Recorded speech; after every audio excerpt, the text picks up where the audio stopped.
السلام علیکم، میں ہوں رانا شیر محمد فیس آف سندھ کے ساتھ۔ آج ہم بات کریں گے قومی اسمبلی کی 25 مخصوص نشستوں کی، پی ٹی آئی کی مزاحمتی پالیسی کی اور 44 سال بعد شہید ذوالفقار علی بھٹو کے مقدمے کی۔ صدارتی الیکشن 9 مارچ کو ہوں گے، جس کے لیے تیاریاں مکمل کی جا چکی ہیں۔ چاروں صوبوں اور وفاق میں حکومتیں قائم ہو چکی ہیں اور وزیر اعظم اور چاروں وزرائے اعلیٰ کا انتخاب بھی ہو چکا ہے، جبکہ قومی اسمبلی میں اپوزیشن لیڈر کے لیے پی ٹی آئی المعروف سنی اتحاد کونسل نے بھی اپنا امیدوار عمر ایوب کو نامزد کر دیا ہے۔ مخصوص نشستیں ملنے کے بعد قومی اسمبلی میں جو 2/3 اکثریت بننے جا رہی ہے، اس میں جو حکمراں جماعتیں ہیں ان کی پوزیشن 230 تک پہنچ چکی ہے، جن میں نون لیگ کے 123، پیپلز پارٹی کے 73، ایم کیو ایم پاکستان کے 22، کاف لیگ کے 5، استحکام پارٹی کے 4، ضیاء لیگ باپ اور نیشنل پارٹی کا ایک رکن قومی اسمبلی موجود ہے۔ اس طرح ان کی تعداد 230 بنتی ہے اور یہ 2/3 اکثریت جو 224 اراکین پر مشتمل ہونی چاہیے اس سے بھی زائد ہو چکی ہے، مگر پشاور ہائی کورٹ نے ان کے حلف برداری کو 1 دن کے لیے روک دیا ہے۔ اب ملک میں بننے والی جو نئی حکومتیں ہیں، سب سے زیادہ جو ان کو پریشانی کا سامنا کرنا پڑے گا تو وفاقی سرکار کو 3 محاذوں پر لڑنا ہے۔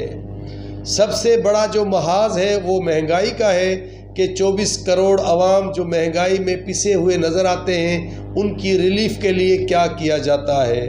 جبکہ سر پر آئی ایم ایف سے جو معاہدہ ہونا ہے اور ان کی جو قسط جاری کرنی ہے اور ان سے جو پیسے لینے ہیں، اس کا بھی ان کو سامنا کرنا پڑے گا۔ اور اس کے علاوہ جو مضبوط اپوزیشن ہے جو آئے روز ان کے لیے نئے مسائل پیدا کرتی جا رہی ہے، وہ بھی ان کو فیس کرنی پڑ رہی ہے۔ ایک طرف تو پی ٹی آئی کے پی کے وزیر اعلیٰ علی امین گنڈاپور اور سابق اسپیکر قومی اسمبلی اسد کیسر نے برملا اظہار کرتے ہوئے کہا ہے کہ ہماری جو پالیسی ہے وہ مزاحمتی ہوگی اور کسی بھی صورت میں اس حکومت کو ہم چلنے نہیں دیں گے۔ ایک وہ قانونی جنگ لڑنا چاہ رہے ہیں جو عدالتوں میں لڑی جائیں گی، جبکہ وہ احتجاج کے ذریعے بھی روڈوں اور رستوں پر نظر آئیں گے۔ دوسری جانب گزشتہ روز کور کمانڈرز کانفرنس ہوئی ہے، جس میں 9 مئی کے ملزمان کو سزا دینے کی بات کی گئی ہے، اور اس 263ویں کور کمانڈرز کانفرنس کے بعد آئی ایس پی آر نے جو پریس ریلیز جاری کی ہے، اس میں کہا گیا ہے کہ فوج کا کام الیکشن میں صرف سیکیورٹی فراہم کرنا تھا۔ اس انتخابات کو بہانہ بنا کر فوج کو ٹارگٹ کرنا یہ قابل مذمت ہے، اور دھاندلی کا الزام لگا کر پاک فوج کو ٹارگٹ کرنا، اس پر ان کو تشویش ہے۔ ان کا کہنا ہے کہ 9 مئی کے ملزمان کو ہم کسی بھی صورت میں معاف نہیں کریں گے۔ وزیر اعظم کی حلف برداری کی تقریب میں کے پی کے وزیر اعلیٰ علی امین گنڈاپور کی شرکت نہ کرنا اور کے پی کے دورے کے دوران بھی وزیر اعظم کے استقبال کے لیے وہاں کے وزیر اعلیٰ کا نہ آنا بھی اس بات کی نشاندہی کر رہا ہے کہ ہم نے آج تک کچھ نہیں سیکھا اور ماضی کی وہی غلطیاں ہم آج بھی دہرا رہے ہیں جو ماضی میں کرتے آئے ہیں۔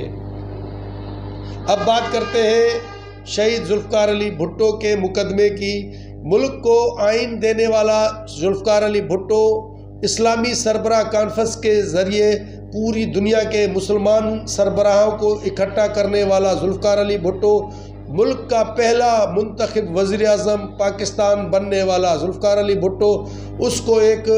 عدالتی فیصلے کے ذریعے منظر سے ہٹایا گیا تھا، جس کو 44 سال کا عرصہ گزر چکا ہے۔ اب 2011 میں جو اب صدر بننے جا رہے ہیں آصف علی زرداری، تو انہوں نے صدارتی ریفرنس سپریم کورٹ میں 2011 میں دائر کیا تھا، اور اس وقت کے chief justice of Pakistan Chaudhry Muhammad Iftikhar کی سربراہی میں اس صدارتی ریفرنس کو سنا جانا تھا، لیکن اس کی سنوائی ہونے کے باوجود بھی اس پر کوئی بھی فیصلہ نہیں آیا۔ 2011 میں صدر پاکستان آصف علی زرداری نے ریفرنس سپریم کورٹ میں بھیجا تھا کہ جو 1979 میں شہید ذوالفقار علی بھٹو کو جو سزا دی گئی ہے، تو اس کے لیے انہوں نے 5 سوالات جو عدالت سے پوچھے تھے اس ریفرنس میں، ان کے جوابات کے لیے بھی عدالت کو 12 سال سے زائد کا عرصہ گزر چکا ہے۔ چیف جسٹس آف پاکستان قاضی فائز عیسیٰ سے کتنے بھی لوگ اختلافات کرتے رہے، لیکن انہوں نے عدالتی فیصلے کے ذریعے، جس پہ اب انہوں نے کل فیصلہ سنایا ہے، اس میں ان کی جتنی بھی تعریف کی جائے کم ہے، کیونکہ انہوں نے پہلا قدم جو ہے وہ اٹھایا ہے اور اپنی غلطی کو، عدالتی غلطی کو تسلیم کرنے کی کوشش کی ہے۔ چیف جسٹس آف پاکستان قاضی فائز عیسیٰ کی 9 رکنی جو بینچ بنی تھی، اس کے وہ نگراں تھے۔ انہوں نے کہا کہ بھٹو کو فیئر ٹرائل کا حق نہیں ملا۔ اس وقت کے احمد رضا قصوری کے قتل کے مقدمے میں بھٹو کو جو سزا سنائی گئی ہے، اس کے لیے ان کو فیئر ٹرائل کا موقع نہیں ملا۔ اس ملک میں بہت عرصے تک 2 نظریے چلتے رہے ہیں۔ ایک نظریہ تھا بھٹوازم کا اور دوسرا نظریہ تھا ضیاء الحق کا۔ تو 2 نظریے اس ملک پر کئی دہائیوں تک چلتے رہے۔ ضیاء الحق جب پاک فوج کے سربراہ بنے تھے تو اس وقت ذوالفقار علی بھٹو پاکستان کے وزیر اعظم تھے، اور انہوں نے ان کا چناؤ کیا تھا، جو کہ کئی سینئر افسران کو بائی پاس کر کے ان کو چیف آف آرمی اسٹاف بنایا گیا تھا۔ اگر آج بھٹو زندہ ہوتے اور اس کو اس غلط مقدمے میں منظر سے نہ ہٹایا گیا ہوتا، تو پاکستان دنیا کے نقشے پر بہت سے ملکوں میں سب سے آگے نظر آتا اور اسلامی ممالک کی سربراہی کرتا نظر آتا۔ پاکستان کی ایٹمی قوت بنانے کے لیے بھی بھٹو نے ہی جو شروعات کی تھی، اور جس کا کریڈٹ نواز شریف لیتا ہے کہ 28 مئی کو انہوں نے جو بم دھماکے کیے تھے، ایٹمی قوت بننے کا جو اعلان کیا تھا، لیکن اس کی جو شروعات ہے وہ شہید ذوالفقار علی بھٹو نے شروع کی تھی۔ ہم لوگ ماضی سے سبق سیکھنے کی کوشش نہیں کرتے۔ جب بھی سیاستدان آپس میں لڑے ہیں تو تیسری قوت نے فائدہ اٹھایا ہے۔ شہید محترمہ بے نظیر بھٹو اور میاں نواز شریف نے مسلسل ایک دوسرے کے خلاف مہازارائی کر کے اور آپس میں تنازعات کو اور آپس میں لڑائی کر کے ہمیشہ تیسری قوت کو تقویت دی ہے۔ تو انہوں نے 2006 میں میثاق جمہوریت کے نام سے اپنا معاہدہ کیا تھا، جس کے بعد 2008 سے لے کر 3 اسمبلیاں اپنی مدت پوری کر چکی ہیں۔ اس کی وجہ یہی ہے کہ میاں نواز شریف اور بے نظیر بھٹو نے یہ معاہدہ کیا تھا کہ ہم ایک دوسرے کی اختلافات تو ضرور رکھیں گے سیاسی طور پر، مگر ایک دوسرے کی حکومتوں کو جو بن چکی ہوں گی تو اس کو کمزور نہیں کریں گے۔ جب 2006 میں میثاق جمہوریت پر سائن ہو گئی اور میاں نواز شریف اور محترمہ بے نظیر بھٹو نے وہ معاہدہ سائن کر لیا اور ایک دوسرے کے خلاف اتنا زیادہ آگے جانے سے گریز کیا، تو اسٹیبلشمنٹ نے تیسری قوت کو پیدا کیا جو عمران خان کی صورت میں ہے۔ اور 2011 سے 2018 تک کا جو وقت ہے، یہ سب نے دیکھا کہ ہر فورم پر عمران خان کو سپورٹ کیا جاتا رہا، چاہے وہ میڈیا ہو، چاہے وہ عدالتی احکامات ہو یا جوڈیشری کے ہو۔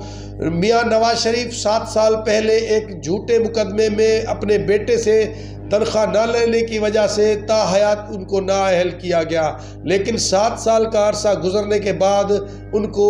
عدالتی ریلیف ملا ہے۔ اور اسی طرح شہید ذوالفقار علی بھٹو کو 44 سال کے بعد وہ آج ریلیف ملا ہے۔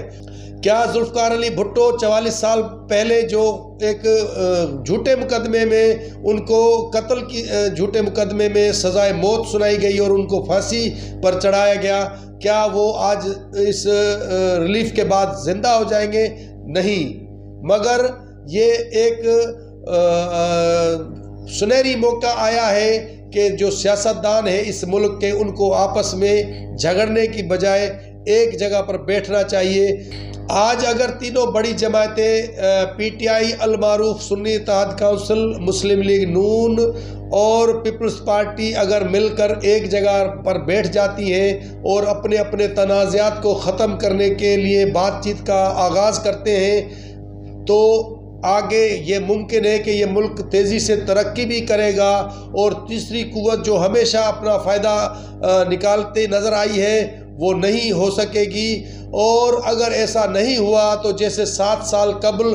میاں نواز شریف جہاں پر کھڑے تھے آج وہاں پر عمران خان کھڑا ہے، اور کل پھر اسی جگہ پر کوئی نہ کوئی ان میں سے